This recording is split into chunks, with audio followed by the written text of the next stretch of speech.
안녕하세요. 오늘도 사연살롱을 찾아주셔서 감사합니다. 20년 만에 다시 만난 딸과 함께 살고 있는 여성이에요. 저는 딸아이가 100일도 되기 전에 시댁 식구들에 의해 생이별을 당했어요.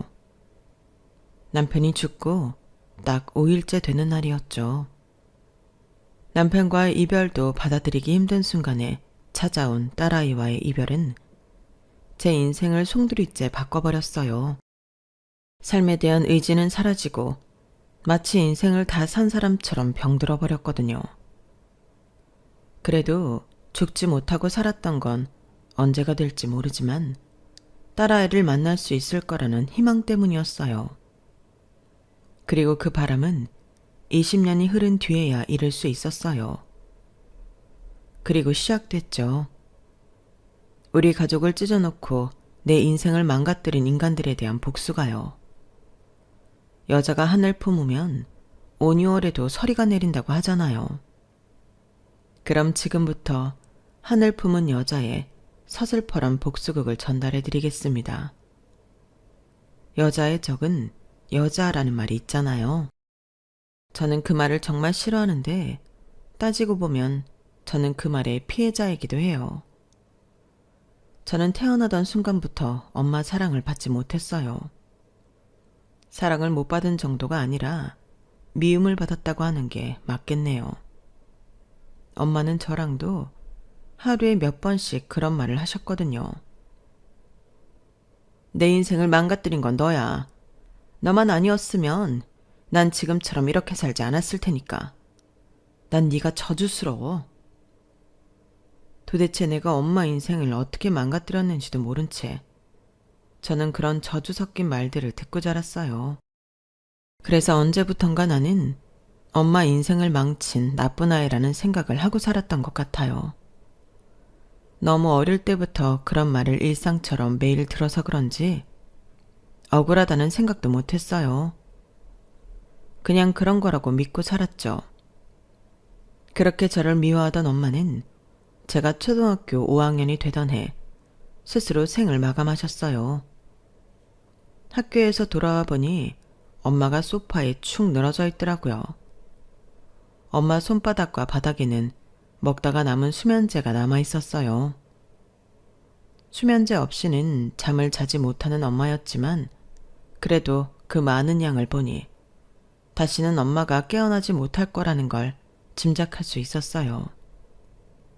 지금 생각해도 그때 제가 어쩌면 그렇게 침착하게 행동할 수 있었는지 모르겠어요.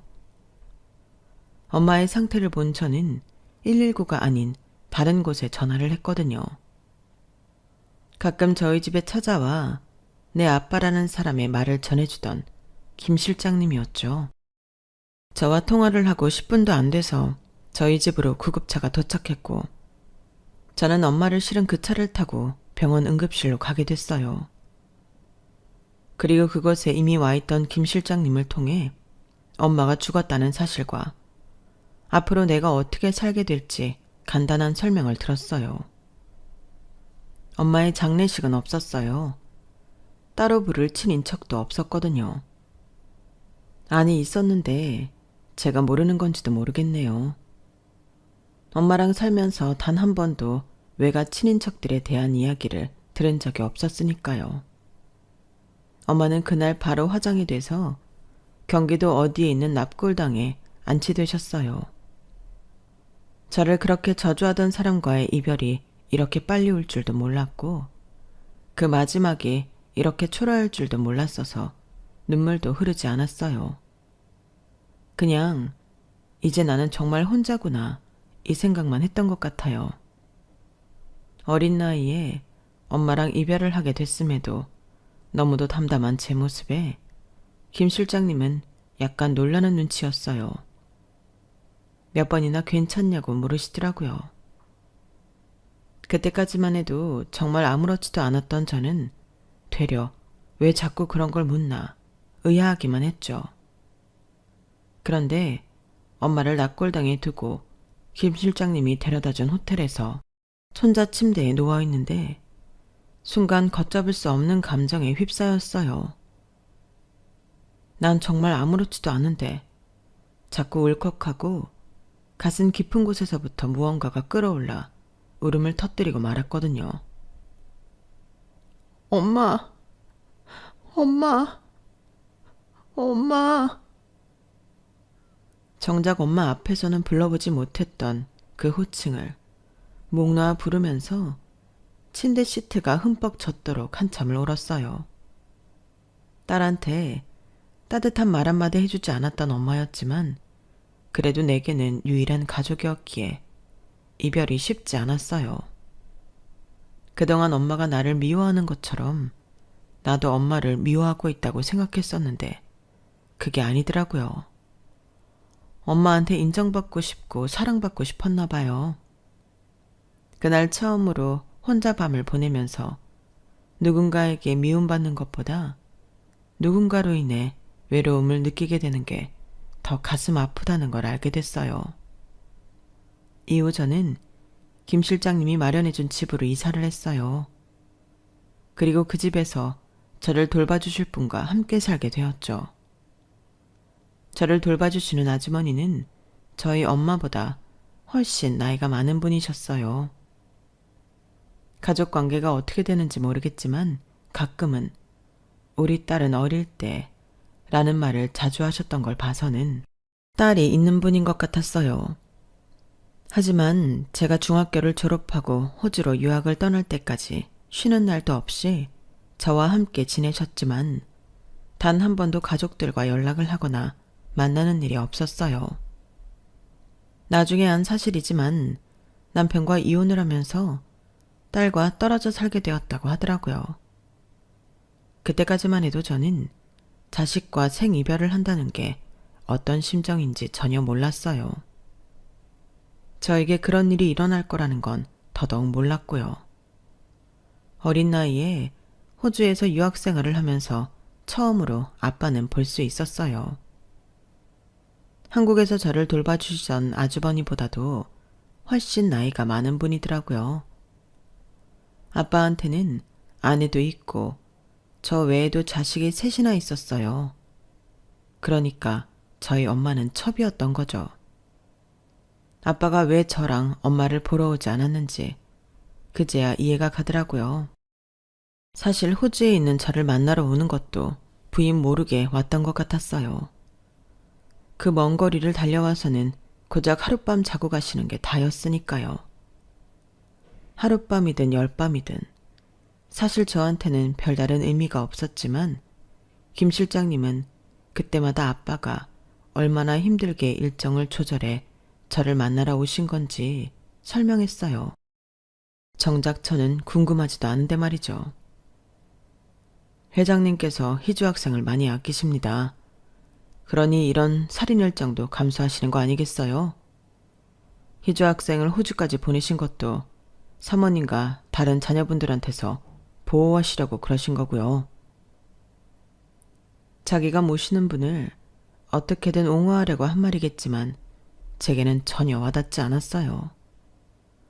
적어도 정말 나를 위했다면 그 긴 세월 동안 엄마와 저를 그렇게 방치해서는 안 되는 거니까요.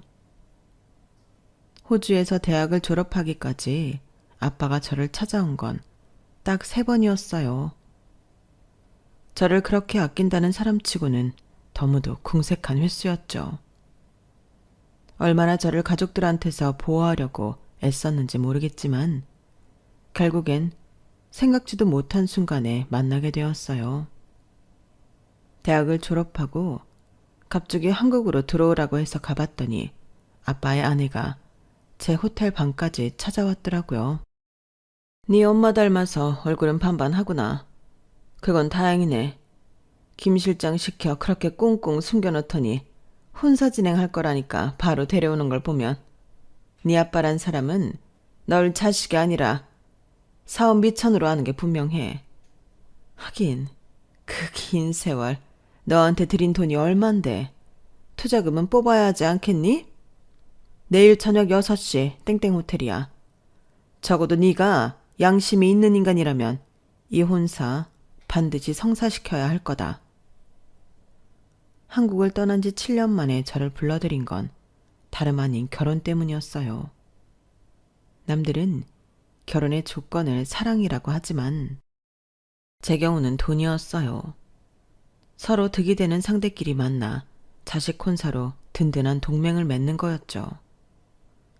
거기에 제 의사 따위는 상관없었어요. 그건 제 상대자도 마찬가지였죠. 선자리가 마련된 순간 결혼은 당연한 일이 되었으니까요. 그래서 별 기대 안 하고 약속 장소로 나갔어요. 그런데 상대 남자가 저를 보더니 살짝 놀라는 것 같더라고요. 나이에 비해 많이 어려 보이시네요. 제가요? 그런 소린 처음 들어요. 23살 치곤 평범한 것 같은데요. 그러자 남자 표정이 미묘해지더라고요. 그리고 그 이유는 며칠 뒤에 알게 되었어요. 아빠의 아내가 전화를 했더라고요. 니년이 다 된 밥에 초를 쳐? 조용히 입 다물고 있을 것이지. 네가 뭐라고 주둥이를 함부로 나불거려. 너 그 집 장남이 차남한테 밀린 거 알고 그런 거지? 그 집 재산 손에 못 넣는 게 억울해서 파토낼 생각한 거 아니냐고. 치엄마 닮아서 돈 냄새는 기가 막히게 맡는다니까. 암튼 이번 혼사 잘못되면 그때 네 재산날인 줄 알아. 네 애미 뒤따라가게 해줄 테니까 알아서 하라고. 사실 그 선자리는 제가 아닌 아빠의 큰딸 혼처였어요. 상대 집안 장남과의 혼사가 정해졌을 때 당연히 그 집 사업을 물려받을 거라고 생각했는데 알고 보니 후계자는 장남이 아닌 차남이었던 거예요. 그걸 알고는 호주에 있는 저를 불러들여 대신 시집을 보내려 했는데 하필 그걸 선자리에서 들켜버린 거였죠. 그러거나 말거나 저는 상관없었어요. 이 일로 아빠 사업이 어떻게 되든 말든 신경 쓰고 싶지 않았거든요. 저는 그저 어차피 한국으로 돌아온 거 내 힘으로 취직해 살아야겠다는 생각을 했어요. 하지만 아빠 도움 없이는 당장 머물 곳도 없어서 난감하기만 했죠. 그때 떠오른 건 예전에 저와 함께 살던 아주머니였어요. 호주로 유학을 떠나고 종종 전화 연락을 했었기 때문에 연락처를 알고 있었거든요. 수년 만에 만난 아주머니는 마치 잃어버린 딸을 찾은 것처럼 저를 무척 반기셨어요. 저를 보자마자 눈물을 뚝뚝 흘리셔서 주변 사람들이 쳐다볼 정도였죠. 그간 살아온 얘기와 아빠 큰딸 대신 선자리에 나갔던 일까지 모조리 털어놓자 아주머니가 저보다 더 광분하셨어요. 아주머니는 그동안 떨어져 살던 딸과 잠깐 만날 수 있었다고 했어요. 딸이 결혼을 앞두고 남편감과 함께 찾아왔다고 하더군요.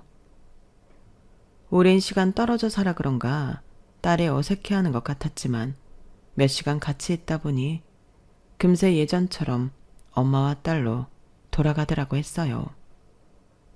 그리곤 헤어질 시간이 되자 너무 아쉬워서 끌어안고 한참을 울었다고 하더군요. 부모 자식 간에 떨어져 지낸다고 그 정이 사라지는 게 아니야. 그저 상황 때문에 묻어두고 사는 거지. 네 아빠도 속으로는 네 생각 많이 할 거다. 그러니 너무 야속하게 생각하지 마. 그러면 네 인생이 너무 가엾잖니. 네 자신을 위해서 용서하고 이해해줘. 아주머니 말을 100% 이해하고 받아들일 수는 없었지만 어느 정도 수긍할 수 있었어요. 저를 생각하는 마음이 아예 없다면 지금까지 본처 눈을 피해 돌봐주지도 않았을 테니까요. 그래서 김 실장님을 통해 아빠한테 제 뜻을 전했어요. 그쪽 남자와 다시 만날 수 있는 자리를 마련해달라고요. 그렇게 우리는 다시 만나게 되었어요. 남자도 저도 서로에 대해 감정이 좋지 않았던 게 아니라서 편하게 대화를 나눌 수 있었어요. 다시 만나자고 할 줄은 몰랐어요. 아무래도 저랑은 나이 차이도 있고 그 외에도 맞선 상대로 그리 매력적인 조건은 아니니까요. 혹시 저희 집 사정은 알고 나오신 건가요? 후계자 문제요? 네, 들어서 알고 있어요. 그런데 저는 그런 거 상관없어요. 저는 오히려 제 처지 때문에 그쪽에서 반대하지 않을까 걱정했어요. 저는 첩의 딸이니까요. 직접적인 제 표현에 놀랐는지 남자는 어쩔 줄 몰라 했어요. 그리고는 이내 그러더군요. 그런 것과 상관없이 희주 씨는 멋진 사람이에요. 위로를 하려는 건 아니고 진심으로 대단하다고 생각해요. 나라면 희주 씨처럼 버티지 못했을 거예요. 내가 너무 나약한 사람이라서 그럴지도 모르겠지만요. 장남이 동생한테 밀린 것만 봐도 그렇잖아요. 남자의 표정을 보니 그 말이 진심인 것 같았어요. 정략 결혼 상대라서 약간의 거리감을 두고 있었는데 남자의 진솔한 모습에 저도 모르게 안심이 됐어요. 후계자고 뭐고 상관없이 이런 사람이라면 인생을 함께해도 괜찮을 거라는 생각에 안심도 됐고요. 한번 어긋난 상황이라 양가 부모님 사이에는 냉기가 돌았지만 그와는 상관없이 우리 두 사람은 허물없이 지내게 되었어요.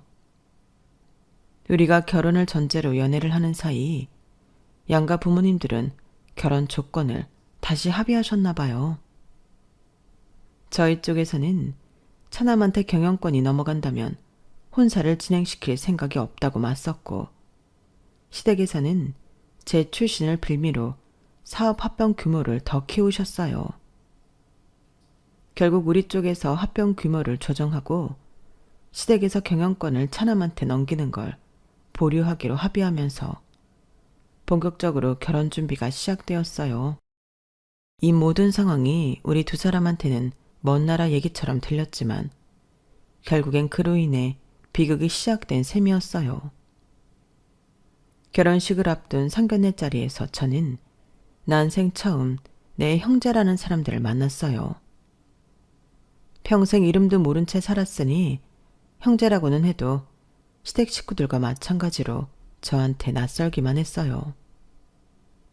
결혼식을 치르자마자 시댁 회사는 대규모 인사이동이 있었어요.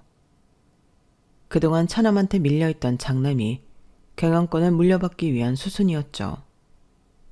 저희보다 2년 먼저 결혼한 시동생은 이번 일로 화가 많이 난 상태였어요. 상견례 때 처음 봤을 때도 성격이 장난이 아니라는 걸 느꼈는데 저로 인해 자기 밥그릇을 뺏기고 나자 아예 대놓고 성과를 부리더라고요. 제 친정 때문에 막무가내로 대들진 못했지만 말끝마다 빈정거리는 게 정말 재수없었어요. 그리고 그건 저한테뿐 아니라 자기 아내한테도 그러더군요. 아니, 오히려 저한테보다 더 심하게 하는 것 같았어요. 무시하는 건 기본이고 심지어 욕설까지 서슴지 않는 걸 보니 말이에요. 그런데도 동선한 해탈한 사람처럼 시동생의 더러운 성격을 묵묵히 받아주더라고요. 남편이 그러는데 시동생이 처음부터 동서한테 함부로 굴지는 않았다고 했어요. 동서가 시집오고 반년쯤 됐을 무렵 동선 친정 부모님이 하시던 회사가 법정 관리에 들어가면서 처가 도움이 불가능해지자 그때부터 변했다고 말이죠. 그건 시부모님도 마찬가지였고요. 게다가 허니문 베이비를 가진 저와 다르게 동서는 시집 온 지 3년이 다 돼가도록 아이 소식이 없어서 더더욱 궁지에 몰려있는 상태였어요. 제 임신 소식에 시부모님은 애가 없는 동서를 더 압박했고 시동생은 그런 부모님으로부터 자기 아내를 지켜줄 생각이 전혀 없어 보였어요.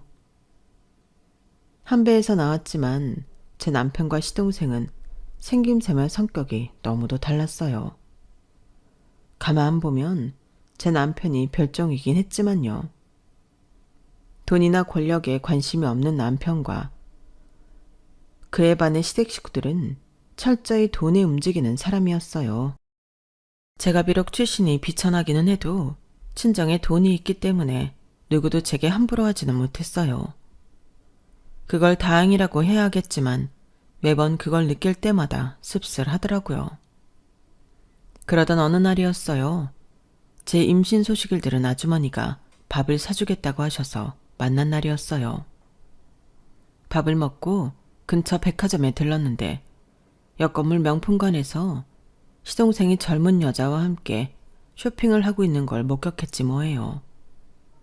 팔짱을 끼고 시시덕거리는 모습을 보니 딱 봐도 내연관계 같았어요. 시동생은 수백만 원짜리 백을 그 여자 품에 안겨주고는 더럽게 생색을 내며 매장을 나갔어요. 뒤에서 저러고 다니면서 동서한테 그 난리를 치는 걸 생각하니 제가 더 피가 끓더라고요. 그날 보지 말아야 할 걸 보고 온 저는 내내 갈등이 됐어요. 이걸 동서한테 말해줘야 하나 말아야 하나 하고 말이죠. 집안에 분란을 일으키고 싶은 마음은 없지만 혹시 이번 일을 빌미로 동서가 시종생의 횡포에서 벗어날 수 있다면 그것만으로도 성공이다 싶었거든요. 시집온 그날부터 차가운 시댁 식구들 눈치 보고 살던 제게 동서는 사막의 오아시스 같은 사람이었어요. 시댁에서 저를 사람 취급을 해준 유일한 사람이었으니까요. 그래서 그 고마움 때문에라도 입 다물고 있을 수만은 없어서 고민 끝에 동서한테 전화를 했어요. 동서라고는 해도 저보다 나이가 많아서 호칭을 제외하고는 늘 존대를 했는데 그래서인지 동서도 제게 존대를 사용하고 있었죠. 저기 동서, 제가 며칠 전에 백화점에 갔다가 도련님을 봤어요. 딱 거기까지 말했을 뿐인데 수화기 너머로 동서의 한숨소리가 들렸어요. 그리고는 먼저 얘기를 꺼내더라고요. 옆에 여자가 있던가요? 그걸 어떻게 알았어요? 혹시 알고 있던 거예요? 매번 상대가 바뀌기는 하지만 바람을 피운 건 오래됐어요. 결혼 전부터 그래 왔으니까. 시댁 식구들도 다 아는 사실이에요. 그 얘기를 제게 전해준 사람은 형님이 처음이지만요. 고마워요. 아니에요, 고맙긴요. 그런데 왜 지금까지 가만히 있었던 거예요? 왜 도련님한테 그런 대접을 받으며 사느냐고요. 아니, 그보다는 자기는 외도과자면서 어쩜 그렇게 뻔뻔하게 동서를 괴롭힐 수가 있대요? 나라면 미안해서라도 더 잘해줄 텐데. 저도 모르게 얘기하다 보니 수화기 너머로 훌쩍이는 소리가 들렸어요. 형님, 솔직히 저는 이 집에 시집 온 뒤로 내 인생은 끝났다고 생각했어요. 결혼 전에 알고 있었거든요. 제 친정이 곧 망할 거라는 걸요. 친정 부모님이 저한테도 숨기고 있었지만 제가 그걸 어떻게 모르겠어요. 다 알죠. 알고도 시집 온 거니까 그 일랑 시댁 식구들이 뭐라고 하든 받아들여야 한다고 생각했어요. 그런데 형님이 내 편을 들어주니까 왜 이렇게 눈물이 나는지 모르겠어요. 동서는 한참을 울었어요. 그동안 얼마나 참고 살았기에 자기 남편의 외도를 알려준 윗동서 앞에서 이렇게 서글프게 우나. 안 됐다는 생각이 들더군요. 제가 누구를 가여워할 처지는 아닌데 말이죠. 제 바람과 달리 동서는 시동생의 외도 사실로 뭔가를 더 얻은 건 없었지만 동서지간인 우리는 전보다 많이 서로를 의지하게 되었어요. 제가 출산을 앞두고 감기에 걸려 앓고 있을 때도 동서가 찾아와 배숙도 만들어주고 간호도 해주었어요. 얼마나 고맙던지. 그 무렵 제 남편은 바쁜 회사 일 때문에 출장이 잦았고 아주머니 역시 일을 하고 계셔서 제 곁에 있어줄 사람이 없었거든요. 당시에 저는 출산을 앞두고 여러모로 힘들어서 남편이 어떤 상황인지 제대로 알지 못했어요. 회사 내에서 시동생과 시동생을 두둔하는 직원들 때문에 남편이 궁지에 몰려있다는 사실도요. 남편이 주도했던 사업은 시동생과 그 패거리를 때문에 번번이 실패를 했고 시아버지는 점점 시동생 쪽으로 돌아서기 시작했어요. 처음부터 자신이 원했던 자리는 아니었지만 어쨌든 맡게 된 이상 성과를 내려고 발버둥 치던 남편은 제가 출산을 하고 한 달 남짓 되었을 때 빈 사무실에 쓰러진 채 세상을 떠나고 말았어요. 사망 원인은 뇌경색이었어요. 병원으로 이송됐을 당시 이미 의식이 없었다고 하더군요. 주말이라 굳이 출근하지 않아도 되는 날이었지만 남편이 맡고 있던 일이 차질이 생기면서 불가피하게 출근했던 거라서 더 화가 났어요. 상황을 그렇게 만든 건 다름 아닌 시동생이었으니까요. 하지만 거기에는 아무런 물증이 없었기 때문에 제가 확신을 가지고 의심을 해도 달라질 건 없었어요. 출산한 지 2달도 안 된 터라 아직 몸 상태도 온전치 않았던 저는 100일도 안 된 딸아이를 안고 남편의 장례식을 치렀어요. 남편을 잃은 슬픔보다는 내 품에 안겨있는 내 아이가 아빠 없이 살아야 한다는 현실이 더 기가 막히고 숨막히게 힘들었어요. 하지만 그런 생각마저도 사치였다는 걸 얼마 후에야 알게 되었어요. 느닷없이 집으로 들이닥친 시어머니와 아버님 비서가 제 품에서 딸아이를 뺏어갔거든요. 어머님, 도대체 왜 이러시는 거예요? 예빈이 이리 주세요. 돌려달라고요. 생떼 같은 내 아들 잡아먹은 년이 어디서 큰 소리야? 천박한 첩년 딸 주제에 네가 우리 가문 핏줄을 키울 자격이 있다고 생각해? 네 친정에서도 이미 너 버린 지 오래야. 내 아들 뒤를 봐주겠다고 그렇게 호언장담하더니 사업 몇 개 말아먹었다고 선 털고 돌아선 게 네 아버지라고. 내 아들까지 이렇게 된 마당에 내가 네 꼴을 보고 살아야겠니? 천박하고 더러운 종자를. 소송을 걸든 뭐라든 네 멋대로 해봐. 그때 니들 결혼할 때 네 친정에서 했던 약속들 죄다 걸어서 소송 걸 테니까. 고작 첩년딸 하나 살리자고 네 친정에서 그 많은 손해를 감수할지 어디 한번 보자꾸나? 그렇게 저는 눈앞에서 딸아이를 시어머니한테 뺏겼어요. 김 실장님을 통해 아빠한테 연락을 했지만 제 연락을 받지 않으셨어요. 시어머니 말대로 돈 때문에 저와 제 딸을 시댁에 보내는 게 동의한 것 같더군요. 그날 이후 저는 집안에서 꼼짝도 않고 울다 잠들기를 반복했어요. 제가 전화를 받자 집으로 찾아오신 아주머니가 아니었다면 저는 그때 굶어 죽었을지도 모르겠네요. 살아야 할 이유도 없고 살아갈 의지도 없었으니까요. 정신 차려. 네 딸이 그 인간들 손에 잡혀 있는데 엄마라는 사람이 이러고 있을 때야. 어떻게든 딸 찾아올 궁리를 해야지. 그러니까 먹기 싫어도 먹어. 그래야 버틸 힘이 나지. 나도 너처럼 내 딸 뺏겼을 때 죽고 싶은 심정이었어. 그래도 이렇게 살아있잖아. 살아있으니까 딸 결혼식도 보고 손주도 안아보고 하잖아. 아줌마가 네 마음 왜 모르겠니? 내 속으로 널 낳지는 않았지만 어린 너랑 살게 된 순간부터 널 내 딸이라고 생각하고 살았는데. 희주야, 아줌마를 봐서라도 제발 한 숟갈만 뜨자. 어? 제 가족도 버린 저를 피 한 방울 안 섞인 아주머니는 친딸처럼 옆에서 걷어주셨어요. 저 때문에 생계도 포기한 채 말이죠. 아주머니 덕분에 기운을 차린 저는 뜻밖의 연락을 받게 되었어요. 다름 아닌 동서였어요. 형님, 저예요. 연락이 늦어서 죄송해요. 식구들 몰래 하느라 이제야 짬이 났어요. 길게는 통화 못해요. 집에 어머님 사람이 있어서요. 형님, 예빈이 지금 저희 집에 있어요. 어머님께 제가 맡아서 키우겠다고 했어요.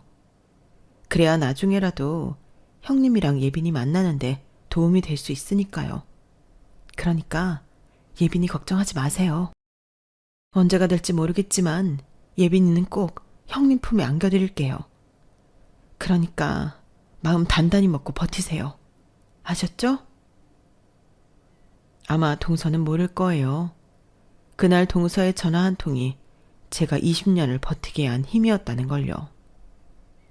남편이 남긴 유산이 얼마나 됐는지 모르겠지만 제가 실질적으로 받은 건 살고 있던 아파트와 몇천만 원 정도의 은행 잔고가 전부였어요.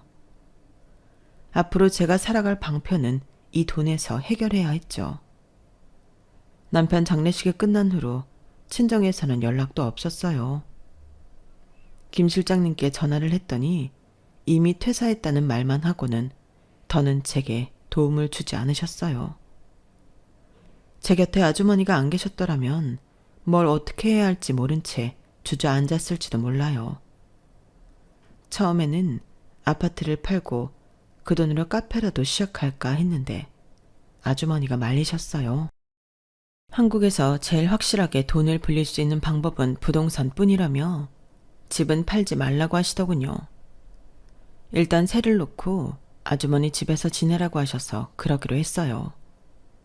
아파트는 전세를 놓고 아주머니 조언에 따라 가전제품과 가구도 업자를 통해 넘겼는데 워낙 고가의 물건들이 많았던 탓에 생각보다 많은 돈을 받을 수 있었어요.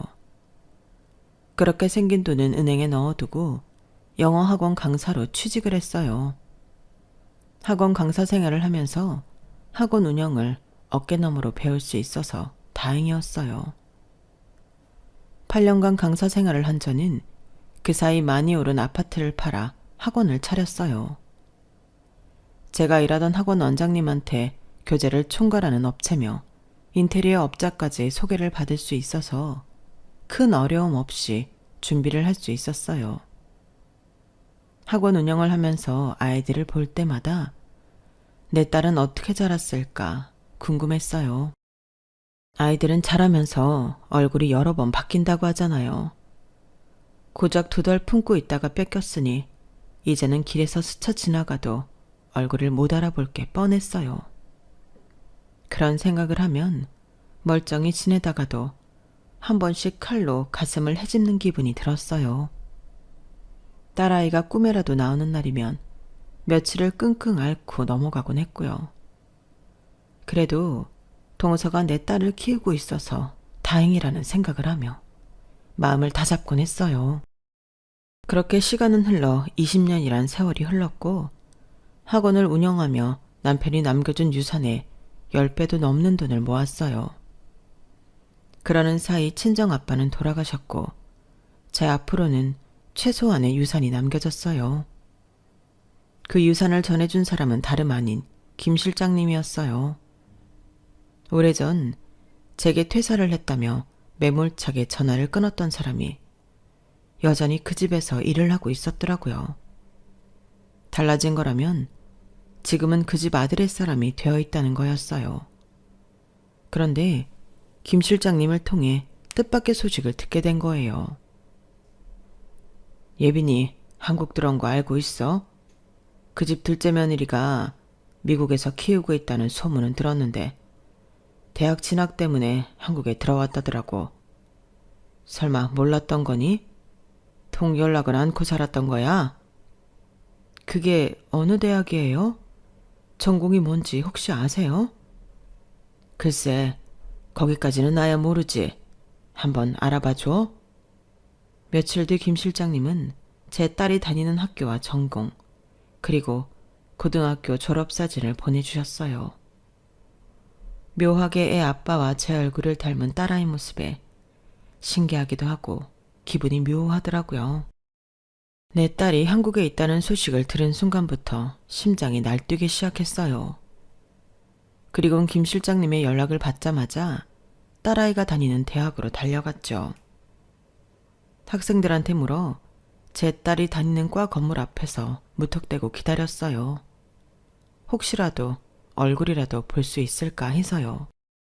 그렇게 며칠을 잠못 근무를 하듯 기다렸는데 한 여학생이 제게 다가와 묻더라고요. 혹시 예빈이 엄마냐고요. 얼굴을 보니 김 실장님이 보내주신 사진 속 얼굴과는 많이 달랐어요. 그 사이 얼굴이 변한 건가 싶어 여학생 얼굴을 살피는데 여학생이 제게 쪽지를 건넸어요. 예빈이가 전해달라고 했어요. 그 말을 하고 여학생은 학과 건물로 들어가 버렸고 저는 떨리는 손으로 쪽지를 펼쳐보았어요. 거기엔 시간과 장소가 적혀 있더라고요. 딸아이가 적어보낸 장소는 다름 아닌 어학학원 내 카페였어요. 나중에 안 사실이지만 사람들 눈을 피하기 위해 일부러 장소를 제가 다니는 학원 건물로 정한 거였더라고요. 딸아이가 피하려 했던 눈은 바로 동서였어요.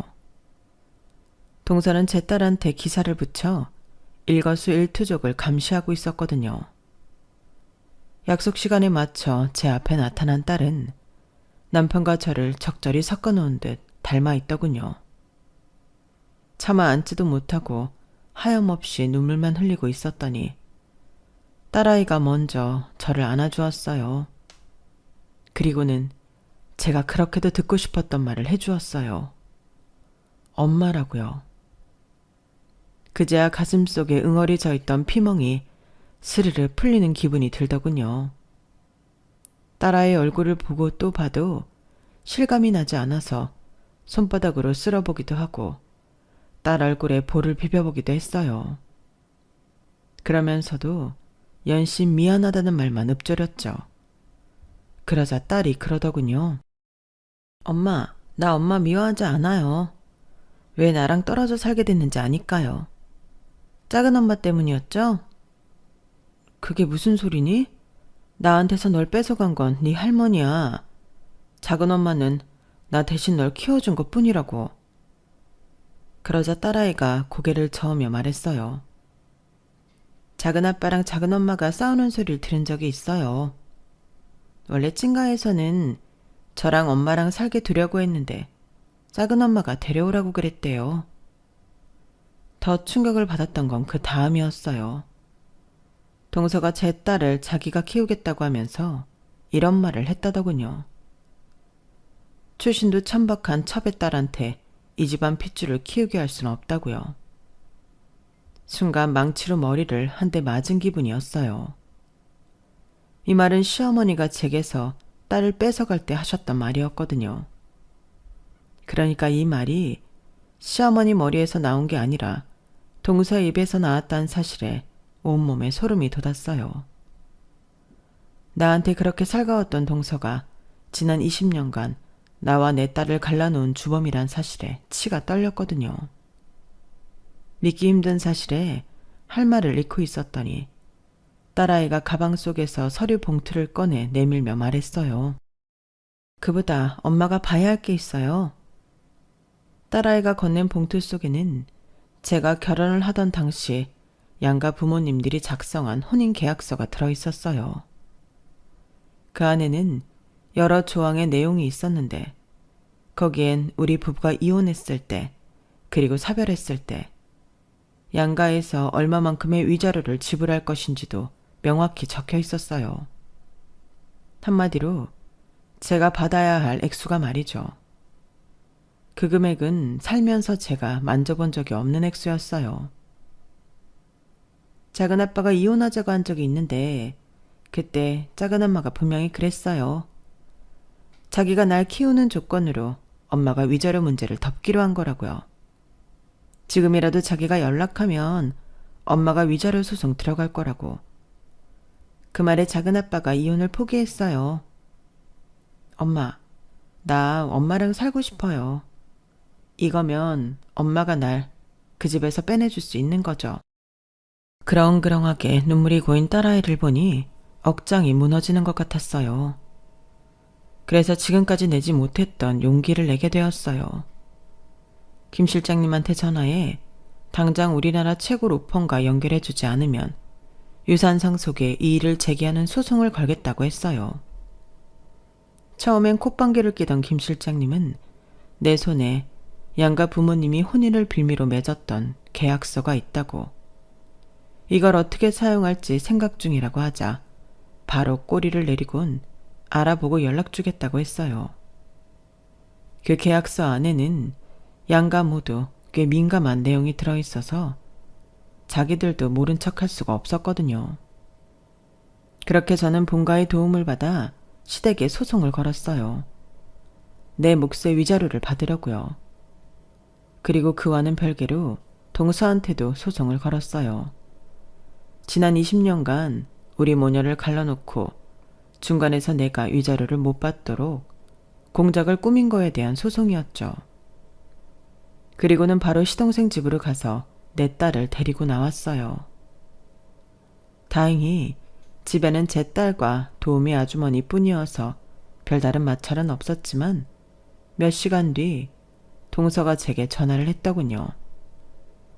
그래서 곧 도착할 소장이나 기다리라곤 하곤 전화를 끊어버렸어요. 며칠 뒤 소장이 도착했는지 얼마 뒤 시어머니가 연락을 했더라고요. 집으로 당장 오라고요. 안 그래도 한 번은 단판을 지어야 해서 찾아갔어요. 본가에는 시동생과 동서도 와 있더라고요. 네가 이제 아주 미친 게로구나. 감히 우리 집에 소송을 걸어? 네가 무슨 낯짝으로 출신도 비천한 걸 받아줬더니 이렇게 은혜를 원수로 갚아? 은혜요? 무슨 은혜요? 당신들이 나한테 뭘 해줬다고 그런 소리를 하는지 모르겠네요. 20년 전엔 어머님 말이 먹혔는지 몰라도 지금은 아니에요. 출신이 비천해? 당신들이 하는 짓거리가 더 비천하다는 걸 알아야지. 그보다 어머님은 지난 20년 동안 둘째 며느리 세치혀에 놀아나고도 억울하지 않으신가 봐요. 내가 우리 예빈이 동서가 키우는 조건으로 소송 포기했다고 알고 계셨다면서요. 그거 동서가 중간에서 지어낸 말이에요. 난요, 단 한 번도 그런 생각한 적 없었으니까요. 양가 집안 간에 쓴 계약서도 이번에 알았는데 소송 걸 생각을 어떻게 하겠어요? 안 그래요? 그러자 동서가 다급하게 제 말을 막으려 들었어요. 형님, 소송을 한다 한들 형님 힘으로는 무리예요. 괜히 어머님 심기 불편하게 하지 마세요. 뭐야, 고양이 쥐 생각해주는 거야? 진짜 웃기지도 않네. 난 이번 일이 동서가 벌인 짓이란 걸 알았을 때 도대체 왜 동서가 이런 짓을 했을까? 그게 제일 궁금했어. 그래서 업체에 의뢰를 했더니 재미있는 내용이 나오더라. 동서, 내 남편을 오랜 시간 짝사랑했었었다며? 도련님이랑 결혼한 것도 어떻게든 내 남편한테 옆에 붙어있으려고 일부러 그런 거라며. 동서는 자존심도 없어? 자기 싫다고 몇 번이나 거절한 남자 때문에 천하에 개차버린 남자랑 결혼 생활을 하게. 정말 인생이 구질구질하다. 그렇게 남편 형으로라도 내 남편을 보니까 행복했어? 다른 여자랑 한 입을 덮고 사는 거 보니까 기분이 어땠냐고. 좋았어? 아니면 죽을 만큼 힘들었어? 그래서 나랑 내 딸을 찢어놓은 거니? 말해봐. 그러자 동서가 눈에 불을 켜곤 대답했어요. 그래, 너랑 결혼한다는 소리를 듣고 속에서 천불이 나더라. 온몸이 갈기갈기 찢기는 기분이었다고. 나는 안 되는 그 자리에 너처럼 천한년이 들어온다는 사실에 미치기 일보 직전이었어. 그래서 내가 사랑하는 남자를 닮은 그 딸이라도 내 걸로 만들려고 했다. 내 남자를 뺏어간 니년 속을 갈갈이 찢어놓고 니년 딸까지 데리고 사는 맛이 얼마나 고소하던지. 넌 아마 모를걸? 동서의 말에 옆에 있던 시어머니와 시동생은 놀라서 입이 떡 벌어졌어요. 그리고 뒤늦게 자기가 무슨 말을 했는지 깨달은 동서는 자기가 뱉은 말을 수습하려고 되도 않는 말들을 늘어놓았지만 이미 복구가 불가능한 상태였어요. 현재 저는 시댁과 동서를 상대로 소송을 벌이고 있어요. 시댁에서는 제게 넘겨야 할 위자료와 그동안 제게 비밀로 해왔던 제 남편 몫의 회사 지분 때문에 초상집 분위기가 되어버렸죠. 김 실장님 말이 한꺼번에 그 돈이 빠져나가면 회사가 휘청거릴 정도라고 하더군요. 대기업도 한순간에 무너지는 세상에 중소기업이 그런 타격을 입고도 살아남기는 힘드니까요. 그래서 그런지 변호사를 통해 자꾸 합의를 요구하는데 저는 절대 그럴 생각이 없어요. 나는 자기들 때문에 지난 20년을 딸아이와 생이별을 했는데 이제 와서 합의라뇨.